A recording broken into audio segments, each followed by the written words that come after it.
Ayan, goodie po sa ating lahat mga kapatid. Ito po yung mga pabo ko po mga kapatid, hapon na po ngayon. Maulan kasi eh.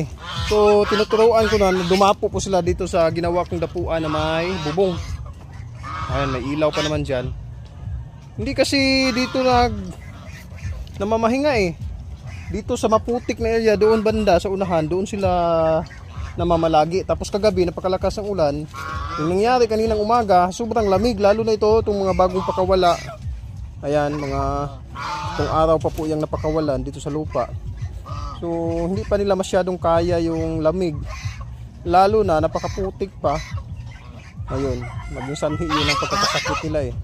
So ngayon, ito tinitipon ko po sila banda dito para dito po sila humapo o dumapo. Ayan. May iba talaga dito hindi po marunong dumapo, pero tutulungan natin na masanay.